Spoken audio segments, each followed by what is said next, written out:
po mga kaibigan, at ito na naman po si Angela Edisolak at kumakain po tayo ng rambutan.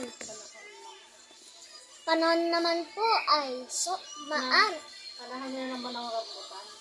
Panahon na naman po ng rambutan. Ito po ang rambutan. Kung nakakain na po kayo, tingnan nyo, sabihin nyo na lang po sa comments kung nakakain na po kayo ng rambutan. Pag hindi po, turuan ko po kayo kung paano po magbukas. Nakikita niyo po ito? First, kailangan po kukutin. Tsaka kailangan po i-open. Yeah. Ayan po, ang loob ng rambutan. Magbigay ka ng babala. Sana kumain mo. Beware. Paano po kumain ng rambutan? Ayan po ang question ko. Easy lang po yung kung paano kumain ng rambutan. Para sa mga bata. Para sa mga bata. O adult.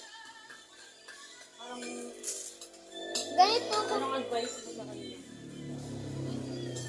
Huwag lolo na kayo Huwag po linukin ng buo at huwag po agad-agad susubuin. Ganito po muna, isa-isa.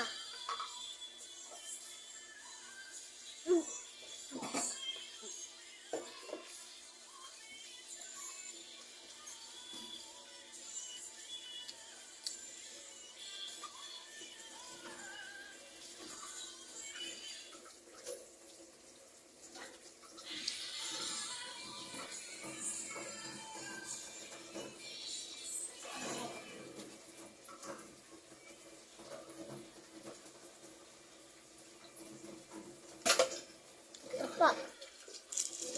Ganyan po kung paano kumain ng rambutan. Ayan.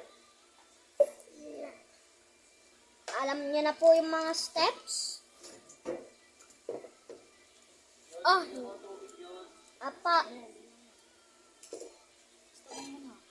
Wait lang po guys.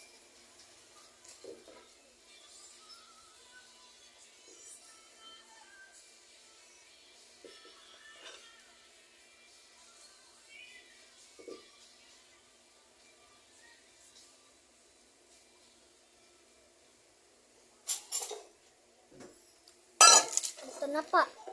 Nandito na po ako.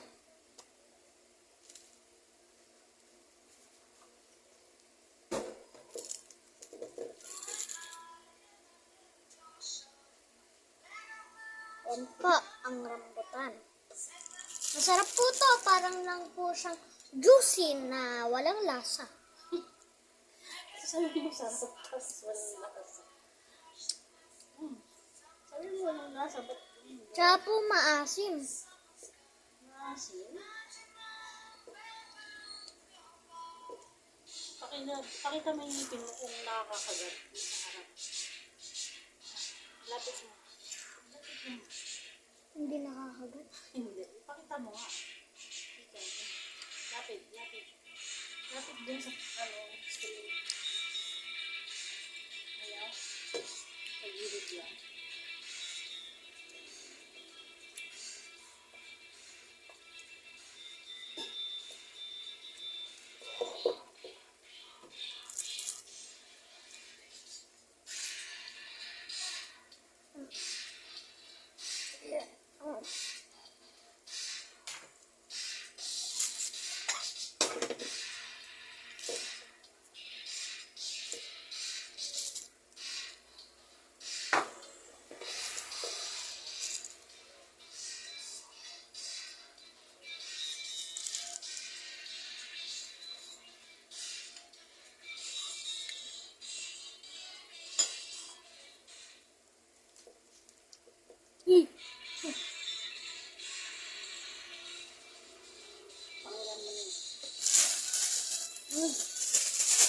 Maasim. Pero gusto mo.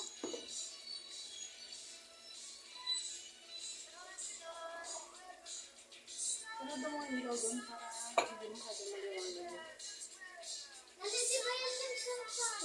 open mo lang yan. Yung ilaw lang. Saka to. Yun. Di ba na ayun yung song sa Sonic 3? Antay ka lang.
Sige na po. Ito na po ang